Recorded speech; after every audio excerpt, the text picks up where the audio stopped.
जय शिव शंभो मित्रों, कैसे हैं आप सब। आप सभी का बहुत बहुत स्वागत है मेरे YouTube चैनल पर। तो आज मैं आपको बताने वाली हूँ कि आपने यह मदार का पत्ता अवश्य देखा होगा। यह मदार दो प्रकार का होता है। एक तो सफेद होता है जिसमें सफेद फूल खिलते हैं, और दूसरा होता है जिसमें नीले फूल आते हैं। तो विशेषकर हम बता दें कि जिस मदार में सफेद पुष्प आते हैं वह आप भगवान शिव को अर्पित करें। इस मदार के पत्ते को अर्पित करने से क्या लाभ है, आइए जानते हैं। यह मदार हमें भगवान शिव पर क्यों अर्पित करना चाहिए। जो सबसे विशेष बात है वह यह है कि सबसे पहले आप यह जान लें कि मदार का जो पत्ता होता है वह विशेष रूप से भगवान गणेश और भोलेनाथ पर ही अर्पित होता है। तो दोस्तों, देरी न करते हुए आज हम आपको बताएंगे कि यह मदार का पत्ता अर्पित करने में पुष्प अर्पित कर सकते हैं और इसका पत्ता भी अर्पित कर सकते हैं। और सबसे जो बड़ी बात है, इसकी मदार की जड़ भी, इसको साधारण सी भाषा में मदारियम आक बोलते हैं, आकवन भी बोलते हैं। इसके हम 2-3 नाम जानते हैं, और आपके यहाँ इसे क्या बोलते हैं मुझे बताएं। तो दोस्तों, ये मदार का जो पत्ता है इसको भगवान शिव पर हम क्यों अर्पित करते हैं, हमें इससे क्या लाभ होता है, आइए जानते हैं। सबसे पहले हम आपको बता दें कि मदार का पत्ता जब हम अर्पित करते हैं तो हमें कौन सा श्लोक बोलना चाहिए। अर्क धतूर पुष्पाणि सफलानि महेश्वरो भक्त्या तुभ्यं प्रदश्यामि भोग मोक्ष प्रदो भव। अब देखिए, ये भगवान शिव पर जब हम अर्पित करते हैं इससे हमें सारी मनोकामनाएं पूर्ण होती हैं। जो भी हम भोग मांगते हैं भगवान से, अरे भोग क्या है, जो भी हम भगवान से सुख की कामना करते हैं उसे हम भोगते हैं, भोगने के लिए ही तो मांगते हैं। इसलिए इसमें आप जो भी आपकी मनोकामना होगी 40 दिन तक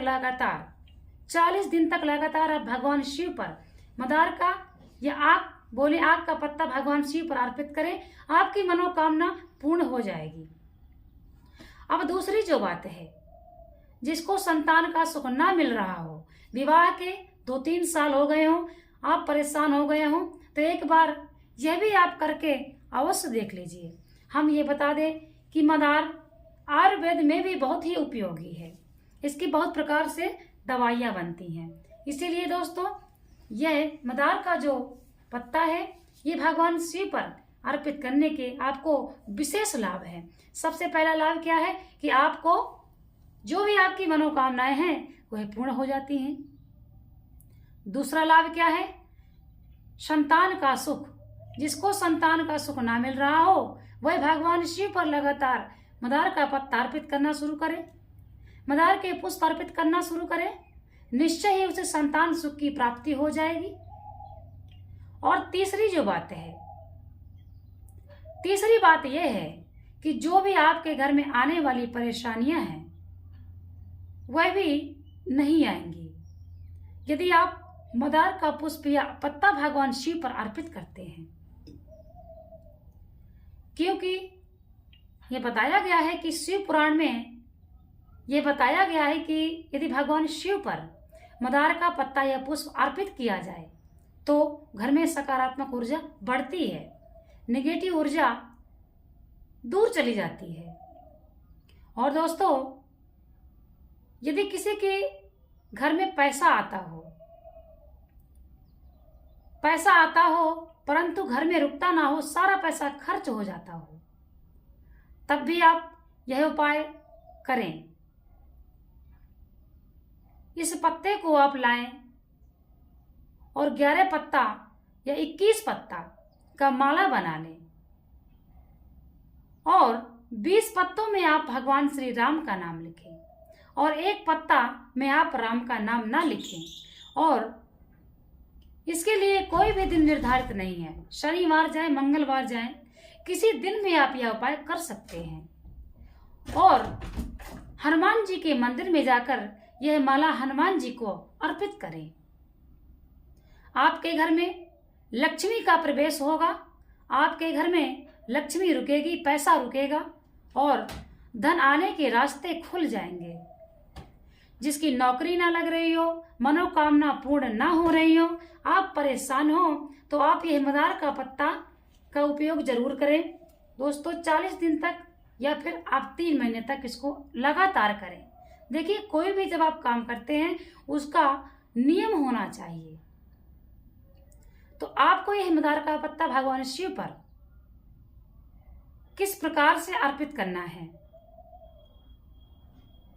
यह मदार का पत्ता भगवान शिव पर आप सोमवार को अर्पित करें। जैसे मान लीजिए आपके पास यह उपलब्ध नहीं है, आपको निमित्त नहीं मिल पा रहा है, तो आप सोमवार को ही अर्पित करें, परंतु अर्पित अवश्य करें, क्योंकि इस पत्ते को अर्पित करने से आपके घर में जो व्यक्ति बीमार हों उनके रोग दूर हो जाएंगे, आने वाली मुसीबतें कट जाएंगी। भगवान आप पर ऐसी कृपा करेंगे कि आपके सारे रास्ते खुल जाएंगे। कौन से रास्ते? जिन रास्ते से आपका पैसा आता था वह रास्ता बंद हो गया हो। मान लीजिए आपको कोई अच्छी नौकरी मिली थी, आप अच्छी सर्विस कर रहे थे और वह छूट गई है, आपका वह रास्ता भी भगवान खोल देंगे, क्योंकि ऐसा हमारे शास्त्रों में इसकी विशेषता बताई गई है। मदार का पत्ता अर्पित करने से भगवान शिव अति शीघ्र प्रसन्न हो जाते हैं।